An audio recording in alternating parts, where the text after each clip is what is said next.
दोस्तों, वैसे तो हमारे देश में बहुत सी कम्युनिटीज रहती हैं और हर कम्युनिटी की अपनी अपनी कुछ खासियत होती है। किसी से आप बहादुरी सीख सकते हैं तो किसी से कल्चरल। कोई मशहूर है अपने खान पान में तो वहीं कोई हुनर का जलवा बिखेरने में मशहूर है। ऐसी ही एक फेमस कम्युनिटी है जिसे बनिया के नाम से जाना जाता है। जी हाँ, बनिया कम्युनिटी, जिसका नाम सुनते ही हमें याद आता है धंधा, प्रॉफिट और पैसा। जी हाँ, चाहे एरोप्लेन हो या धनिया, सब कुछ बेचता है हमारे देश का बनिया। बनियों की बिजनेस स्किल्स पर अगर आपको जरा सा भी डाउट है तो आइए पंचतंत्र की एक कहानी सुनिए। एक बार एक जमींदार का घोड़ा बीमार हो गया। जमींदार ने सोचा बनिए के पास बहुत पैसा है, जरा उसे छूना लगाया जाए। वो बनिए के पास गया और बोला, भाई मुझे पैसों की बहुत जरूरत है, क्या तुम मेरा घोड़ा खरीद सकते हो? बनिया बोला, मुझे फिलहाल घोड़े की कोई जरूरत नहीं है। चौधरी बोला, अरे भाई मुझे पैसों की बहुत जरूरत है, आपकी मेहरबानी होगी, प्लीज खरीद लो और मुझे पैसे दे दो, मैं केवल आपको 1000 में घोड़ा दे दूंगा।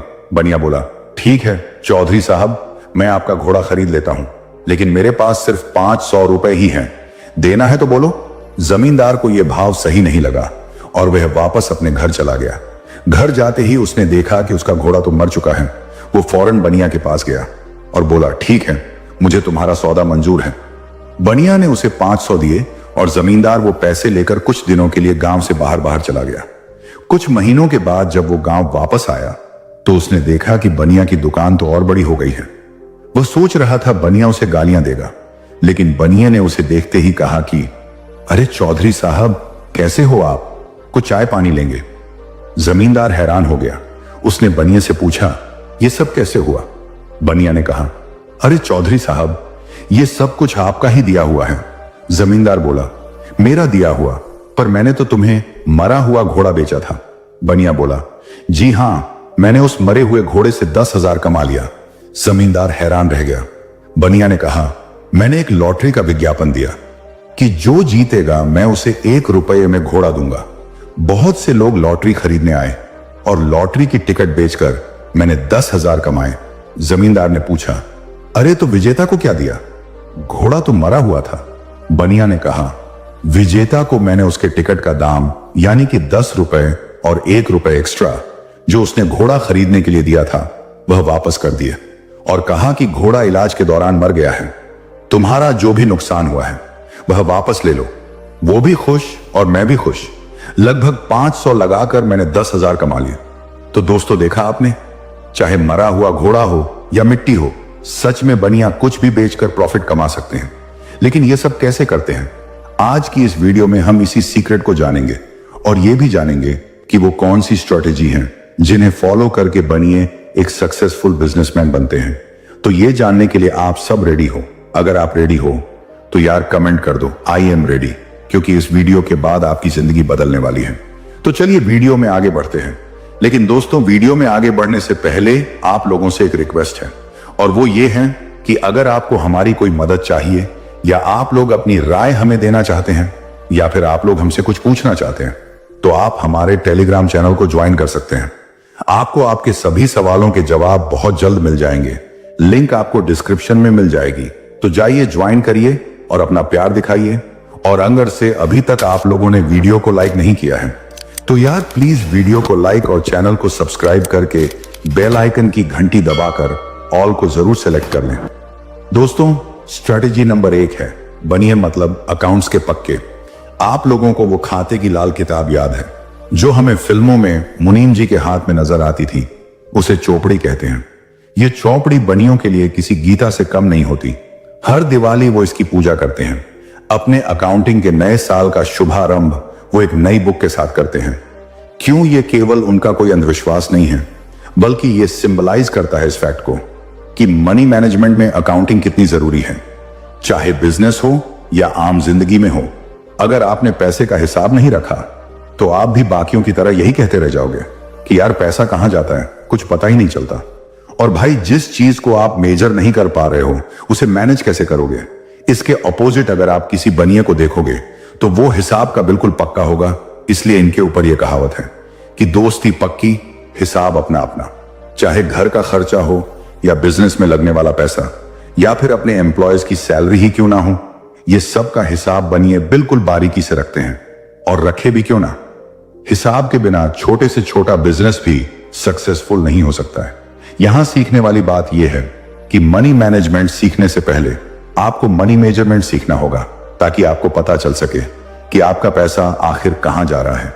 अब इसका यह मतलब नहीं है कि आप 0 से 10 का हिसाब रखो, क्योंकि यह बहुत इम्प्रैक्टिकल है, लेकिन बड़े हिसाब को रखना बहुत जरूरी है और इसे बनिया बहुत अच्छे से जानता है। स्ट्रैटेजी नंबर 2 है इट्स इन द जीन्स। दोस्तों, बनिया शब्द संस्कृत के शब्द वाणिज्य से बना है, जिसका मतलब है कॉमर्स, यानी जिसके नाम में ही ट्रेड और कॉमर्स जैसे शब्द आते हैं। भला वो बिजनेस कैसे नहीं सीखेंगे? ये कहना गलत नहीं होगा कि बिजनेस उनके जीन्स में ही होता है। हमारे घरों में जिस तरह पॉलिटिक्स, करंट अफेयर्स और रोज की बातें डिस्कस होती हैं, उसी तरह बनियों के घरों में धंधा, रोकड़ा, बचत जैसे टॉपिक्स पर बात होती है। वो डिस्कस करते हैं कि कौन सा बिजनेस चल रहा है, मार्केट में किसकी डिमांड है, कौन सा रॉ मटेरियल कहां सस्ता मिलता है, किसने कैसे पैसा बचाया और ज्यादा प्रॉफिट कमाया, टैक्स कैसे बचाया जाए, यानी बचपन से ही फुल फाइनेंशियल नॉलेज। इसलिए बच्चे के पैदा होते ही उसके दिमाग में बिजनेस फिट हो जाता है, चाहे अंबानी हो या अडानी या फिर मित्तल हो या गोयल। इनकी पिछली जनरेशन भी कहीं ना कहीं बिजनेस में ही इन्वॉल्व रही है। जहां हम मिडिल क्लास के लोग स्कूल और कॉलेज की फॉर्मल एजुकेशन लेकर खुद को एक अच्छा एम्प्लॉय बनाने की तैयारी करते हैं, वहीं बनिए अपने बच्चों को बिजनेस और फाइनेंस सिखाकर नौकरी देने वाला बनाते हैं। अब यहां पर सीखने वाली एक बहुत बड़ी बात यह है कि हमें भी अपने घरों में ऐसा माहौल बनाना चाहिए जहां हम बच्चों को फाइनेंशियल एजुकेशन दें, ताकि उन्हें पैसों की इंपॉर्टेंस पता चल सके। लेकिन ज्यादातर घरों में इसका उल्टा ही हो रहा है। माँ बाप बच्चों को इतना कंफर्ट कर रहे हैं कि उन्हें बिना मेहनत के ही सब कुछ मिल रहा है। उन्हें कुछ पता ही नहीं होता कि पैसा क्या है, कहां से आता है, कैसे कमाया जाता है। उन्हें बस इतना पता होता है कि जो चीजें हमें पसंद है वो हमें मम्मी पापा दिला देंगे। इस तरह वो कभी पैसा बचाना नहीं सीख पाते। देखिए, आपका बच्चा आज आपसे जिद करके कुछ भी ले रहा है, वहीं कल जब उसके पास पैसा नहीं होगा तो वो ईएमआई पर कोई भी चीज लेने लगेगा, फिर ईएमआई भरने के लिए लोन लेने लगेगा। और एक दिन ऐसा भी आएगा जब वो बड़े कर्जे में दबा होगा। अगर आप अपने बच्चों को या फिर खुद को अमीर बनाना चाहते हो तो उसे पैसे की वैल्यू बताओ। स्ट्रैटेजी नंबर 3 है एडवर्सिटी में अपॉर्चुनिटी ढूंढना।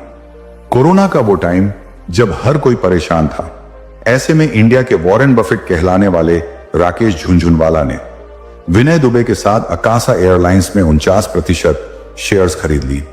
उस समय जब लोग शहर से बाहर जाना तो दूर, घर से बाहर भी नहीं निकल रहे थे। ऐसे में एयरलाइंस बिजनेस में पैसा लगाना थोड़ा अजीब लगता है, लेकिन यही तो है एडवर्सिटी में अपॉर्चुनिटी ढूंढने की कला। कोरोना के कारण एविएशन इंडस्ट्री की कमर टूट चुकी थी। ऐसे में कई एयरलाइंस अपने एयरक्राफ्ट कम कीमतों में बेच रही थी। तभी झुनझुनवाला ये जानते थे कि एक ना एक दिन लोग फिर से घरों से बाहर आएंगे, घूमेंगे फिरेंगे, और तब इंडस्ट्री में एक बार फिर से बूम आएगा।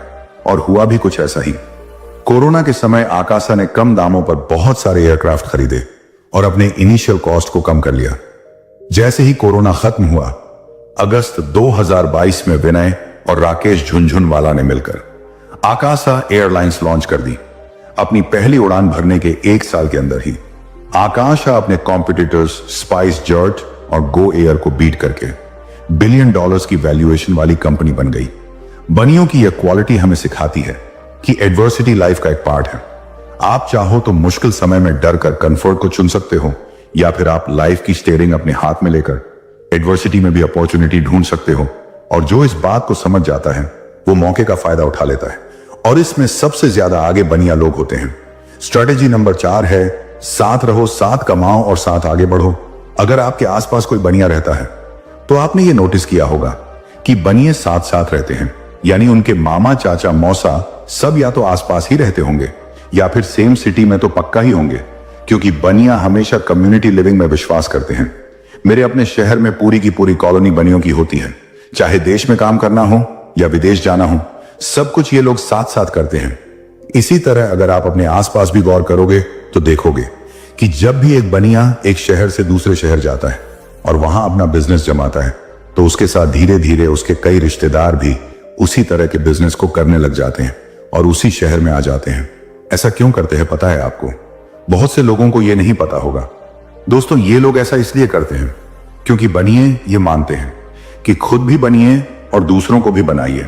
यानी खुद को ग्रो करने के साथ साथ अपनी कम्युनिटी की भी ग्रोथ में पार्टिसिपेट करिए, क्योंकि आपकी कम्युनिटी ही आपका नेटवर्क है और नेटवर्क जितना स्ट्रांग होगा आपका नेटवर्क भी उतना बढ़ेगा। और सिर्फ बिजनेस ही नहीं बल्कि लाइफ के कई उतार चढ़ाव में आपके अपने आपका साथ देने के लिए आपके साथ खड़े होंगे। जहां एक तरफ लोग न्यूक्लियर फैमिली कल्चर की तरफ अट्रैक्ट हो रहे हैं, तो वहीं ऐसे में बनिए जॉइंट फैमिलीज में रहना पसंद करते हैं, एक साथ बिजनेस करना पसंद करते हैं, क्योंकि उन्हें पता है कि साथ रहने में कम एफर्ट और ज्यादा प्रॉफिट मिलता है और अलग अलग होने पर काम ज्यादा हो जाता है और प्रॉफिट भी बढ़ जाता है। चाहे आप किसी भी बनिए बिजनेसमैन को देख लो, जब भी वह ऊपर उठेगा तो वो अपनी कम्युनिटी को भी उठाने की कोशिश करेगा। जैसे यूं तो अनिल और मुकेश अंबानी में कितने भी डिस्प्यूट हों, लेकिन जब अनिल की जेल जाने की नौबत आ गई तो मुकेश ने लगभग 500 करोड़ की मदद करके अनिल अंबानी को जेल जाने से बचाया था। इस पॉइंट से नोट टू सेल्फ ये है कि हमें भी हमेशा कम्युनिटी को साथ लेकर चलना चाहिए, एक दूसरे की टांग खींचने के बजाय एक दूसरे को ऊपर उठाने में हेल्प करनी चाहिए। क्योंकि किसी ने सच ही कहा है कि अगर आपको तेज चलना है तो आप अकेले चलो, लेकिन अगर आपको दूर तक जाना है तो साथ चलो। लेकिन हम लोग किसी को उठाने की तो दूर की बात है, बल्कि उसे साथ ही नहीं चलने देते। और हमारी इसी आदत की वजह से हमने से ज्यादातर लोग गरीब हैं। आपने गौर किया होगा, जिस घर में 4 भाई होते हैं वो लोग बहुत जल्दी तरक्की करते हैं, वो लोग सब कुछ बहुत जल्दी जल्दी बनाते जाते हैं, लेकिन जैसे ही वो अलग होते हैं तब उन्हें एक आइंट भी रखना बहुत मुश्किल हो जाता है। इसीलिए मेरा आप लोगों से बस इतना ही कहना है कि साथ चलो, साथ साथ बढ़ो और साथ ही आसमान की ऊंचाइयों को छुओ। स्ट्रैटेजी नंबर 5 है, मार्केट में टिकना है तो मार्केट को समझना बहुत जरूरी है। राधेश्याम अग्रवाल और राधेश्याम गोयनका स्कूल के पक्के दोस्त थे। दोनों बचपन से ही सिंगल फेस डबल चक्री के दिमागी थे, यानी टोटल बनिया बुद्धि। कभी होममेड ग्लू बनाकर बेचते तो कभी साबुन बनाकर बेचते। इस तरह बचपन से ही उन्होंने प्रोडक्ट बनाना और बेचना सीख लिया था। जब वो बड़े हुए तो उन्हें एहसास हुआ कि उन्हें कुछ बड़ा करने के लिए कैपिटल चाहिए। ऐसे में गोयनका के डैड ने उन्हें 20 लाख रुपए दे दिए और इस तरह जन्म हुआ इमामी कॉस्मेटिक्स का। राधेश्याम को मार्केट स्टडी से यह तो समझ में आ चुका था कि इंडियन मार्केट में फॉरेन कॉस्मेटिक्स की बहुत डिमांड है, लेकिन हाई प्राइस होने के कारण देश के ज्यादातर मिडिल क्लास लोग उसे अफोर्ड नहीं कर पाते थे। यानी उन्हें अपनी टारगेट पॉपुलेशन मिल चुकी थी। मिडिल क्लास लोग जो इंटरनेशनल प्रोडक्ट यूज करना चाहते थे, वह भी सस्ते दामों में। तभी उनका दिमाग चला कि सारा खेल तो विजुअल्स का है। लोकल प्रोडक्ट और इंपोर्टेड प्रोडक्ट में मेजर डिफरेंस था पैकेजिंग का। बस फिर क्या था, उन्होंने इंडियन प्रोडक्ट में कर दी फॉरेन जैसी पैकेजिंग और फिर कमाल हो गया। चाहे फेयर एंड हैंडसम हो, डर्माकूल या वर्षों पुराना बोरो प्लस हो, इमामी के प्रोडक्ट्स ने हर जगह धूम मचा दी। वो घर घर पहुंचने वाला इंडिया का सबसे पहला कॉस्मेटिक ब्रांड बन गया। ये कैसे हुआ? ये पॉसिबल हुआ मार्केट स्टडी करने से, क्योंकि राधाश्याम अग्रवाल और राधाश्याम गोयनका ने मार्केट को समझा। और यही खासियत होती है बनियों के, वो पहले मार्केट को समझते हैं, उसके अकॉर्डिंग धंधा चुनते हैं। उनका फोकस सस्टेनेबिलिटी, कस्टमर सेटिस्फैक्टरी होता है और लो कॉस्ट प्रोडक्शन पर रहता है। इसके साथ ही वो अपने कंपीटिटर्स पे भी पूरी नजर रखते हैं और मार्केट में आने वाले सभी चैलेंज के लिए खुद को तैयार रखते हैं। इससे आप ये सीख सकते हो कि बिजनेस करने से पहले मार्केट स्टडी और टारगेट कस्टमर को समझना बहुत जरूरी है। मार्केट में होने वाली हर छोटी बड़ी चीज डायरेक्टली और इनडायरेक्टली आपके बिजनेस पर असर डाल सकती है। इसलिए एक सक्सेसफुल बिजनेस पर्सन वही होता है जो मार्केट को अपनी उंगलियों पर रखे, जैसा चाहे वैसा अपने बिजनेस को घुमाए। स्ट्रैटेजी नंबर 6 है, पैसा बचाया इज इक्वल टू पैसा कमाया। अब भाई ये कहावत तो सबने सुनी होगी कि बनिया कंजूस होते हैं, लेकिन मैं असल बात बताऊं जो बहुत से लोगों को नहीं पता है। असल में वो कंजूस नहीं होते, बल्कि पैसों को लेकर समझदार होते हैं। अब कंजूस में और पैसों को लेकर समझदार में क्या डिफरेंस है, चलिए इसे समझते हैं। देखिए, मान लो कि आपका कूलर खराब हो गया। इलेक्ट्रिशियन ने बोला कि भाई इसकी मोटर जल गई। अब कंजूस क्या करेगा? इलेक्ट्रिशियन को बोलेगा कि मैं मोटर ले आऊंगा, तू बस फिट कर दे। वो होलसेल मार्केट में जाकर मोटर लेकर आएगा। अपना 50 रुपए बचाने के चक्कर में पूरा दिन खराब कर लिया और खुश हो जाएगा। वहीं बनिया ऐसा नहीं करेंगे। वह कभी भी पैसों को टाइम से ज्यादा इंपॉर्टेंस नहीं देते। वो सोचता है कि मैं जाऊंगा, अपना सारा दिन वेस्ट करूंगा, पेट्रोल लगेगा, धंधे का टाइम खोटा होगा, भाई तू ही लगा दे मोटर, तेरा जितना बनेगा तू ले ले। कंजूस सब्जी वाले से, राशन वाले से, इन सब से नेगोशिएट करेगा, यानी मोल तोल करेगा। वहीं बनिए, ऐसा नहीं करेंगे। वो बड़े नेगोशिएशंस में विश्वास रखते हैं। जैसे मेरा एक फ्रेंड था, एक बार हम सभी दोस्त एक बड़े होटल में खाना खाने गए। लगभग 10-12 लोग थे। अब वो गया, उसने मैनेजर से बोला कि हम इतने लोग हैं, हमें क्या डिस्काउंट दोगे। मुझे बड़ा एमेजिंग महसूस हुआ, लेकिन भाई ने 7,000 का डिस्काउंट दिलवाया, ऊपर से सर्विस भी अच्छी मिली। लेकिन हम क्या करते हैं, हम लोग 5 रुपए 10 रुपए के लिए कीच कीच करते हैं, लेकिन जब बड़ी जगहों की बारी आती है तो हमें शर्म आती है। इस तरह अपनी नेगोशिएटिंग पावर और पैसों को लेकर समझदारी से डिसीजन लेकर बनिए, पैसे बचाते हैं। चाहे कैसी भी डील हो, वो लोएस्ट पॉसिबल प्राइस में सेटल करने की कोशिश करते हैं, क्योंकि उनका मानना है कि पैसा बचाना यानी पैसा कमाना होता है। आप जितनी कम प्राइस पर प्रोडक्ट बनाओगे, आपका प्रॉफिट मार्जिन उतना ही ज्यादा होगा। एक और इंपॉर्टेंट चीज जो बनिए पैसे को लेकर करते हैं, वो है यूज ऑफ कंपाउंडिंग। दोस्तों, फाइनेंशियल स्टेबिलिटी के लिए कंपाउंडिंग उतनी ही जरूरी है जितना कि आपके खाने में नमक जरूरी है। जिस तरह से खाना कितना भी जायकेदार क्यों ना हो, पर नमक के बिना उसमें स्वाद नहीं आएगा, उसी तरह से आप लाख कोशिश कर लो, लेकिन आप कंपाउंडिंग का यूज किए बिना वेल्थ क्रिएट नहीं कर सकते। जिस कंपाउंडिंग को कई फाइनेंशियल एक्सपर्ट्स लाखों के कोर्सेज के जरिए लोगों को समझाते हैं, उसी कंपाउंडिंग का इस्तेमाल बनिया कम्युनिटी सालों से करती आ रही है।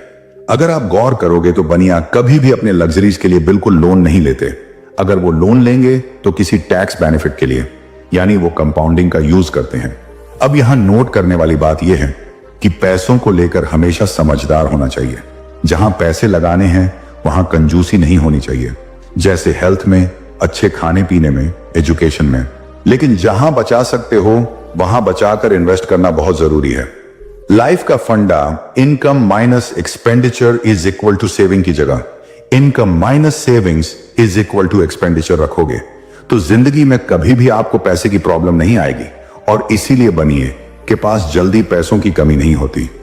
स्ट्रैटेजी नंबर 7 है, दूर का सोचो, बड़ा सोचो। अगर आपकी 40 लाख की लॉटरी लगेगी तो आप क्या करोगे? 30 लाख में अपनी ड्रीम कार लेकर शायद 10 लाख कहीं इन्वेस्ट कर दोगे, या उससे भी अपना कोई अधूरा सपना पूरा कर लोगे, जैसे फॉरेन ट्रिप या कोई और शौक पूरा कर लोगे। क्या फर्क पड़ता है भाई, फ्री के पैसे हैं, क्यों ना शौक पूरे किए जाए। वहीं बनिया क्या करेगा पता है आपको? सबसे पहले वह 20 से 25 लाख का सोना खरीद लेगा और उसे लॉकर में रख देगा। कुछ 10 से 15 लाख धंधे में इन्वेस्ट करके धंधा बढ़ाएगा और बचे हुए 1-2 लाख से सोचेगा कि क्या सपना पूरा करना है, और वो 1 या 2 लाख में अपने सपने को पूरा करने में लगाएगा। तो आपको इसमें बेसिक फर्क समझ आया नहीं ना? चलिए समझाता हूं। हमारे अंदर इंस्टेंट ग्रेटिफुली है, हम चाहते हैं कि बस जो है, अभी ही जी लो, बाद में जो होगा देखा जाएगा। जबकि बनिया दूर की सोचते हैं। ऐसा नहीं है कि बनिया लोग बेहतर लाइफ नहीं जीते, वो लोग भी बेहतर लाइफ जीते हैं, लेकिन वो पहले 1 करोड़ कमाते हैं तब 20 लाख की गाड़ी लेते हैं। अगर बात दूर की सोचने की हो और गौतम अडानी का नाम ना आए, ऐसा तो हो ही नहीं सकता, क्योंकि जिन्होंने अपना बिजनेस साड़ी बेचने से शुरू किया था और केवल 35 सालों में अरबों का बिजनेस एम्पायर खड़ा कर लिया। डायमंड प्लास्टिक जैसे कई बिजनेसेस में अपना हाथ आजमाने के बाद गौतम अडानी के हाथ फाइनली वो मौका लगा जिसने उनके करियर को सक्सेस की ऊंचाइयों पर पहुंचा दिया। वो मौका था समुद्र पोर्ट का। दुनिया के सबसे बड़े ट्रेडिंग पोर्ट्स में से एक है अडानी का पोर्ट। 260 मिलियन टन की कैपेसिटी रखने वाले ये मरीन पोर्ट अपने आप में बहुत खास है। लेकिन इस पोर्ट के लिए जब अडानी ने जमीन खरीदी तो लोग उन पर हंस रहे थे। वो जमीन दरअसल हाई टाइड के समय पानी से भर जाती थी। वहां पोर्ट बनाना बहुत मुश्किल था, लेकिन अडानी की दूर की सोच ने उसे सच कर दिखाया। चूंकि वह जमीन पानी से भरी थी, इसलिए अडानी को कौड़ियों के भाव में मिल गई। उसके बाद अडानी ने वहां रोड, रेलवे लाइन और एयरपोर्ट बनाया और देखते ही देखते यह पोर्ट इंडिया के इंपोर्ट और एक्सपोर्ट का सबसे इंपॉर्टेंट पार्ट बन गया। इसी तरह लक्ष्मी मित्तल ने घाटे में चल रहे कई स्टील प्लांट्स को अपनी दूर की सोच के कारण ही लिया और सक्सेसफुल बने। तो यहां नोट टू सेल्फ ये है कि जो काम आज मुश्किल दिख रहा है, उसे छोड़कर अगर आप आज के कंफर्ट को देखोगे तो आप कभी भी कुछ बड़ा नहीं कर पाओगे। इसलिए दूर की सोचो, बड़ा सोचो। अगर आप ये समझ गए तो अपॉर्चुनिटी खुद चलकर आपके पास आएगी। अगर आप लोगों को लगता है कि इस वीडियो से हमें कुछ सीखने को मिला है तो कमेंट में लिखें मैं सहमत हूं, और वीडियो अच्छी लगी हो तो वीडियो को लाइक और चैनल को सब्सक्राइब करके बेल आइकन की घंटी दबाकर ऑल को जरूर सेलेक्ट कर लें। फिर मिलेंगे किसी और वीडियो में, तब तक के लिए आप अपना रखिए ख्याल और हमें दीजिए इजाजत। जय हिंद, जय भारत।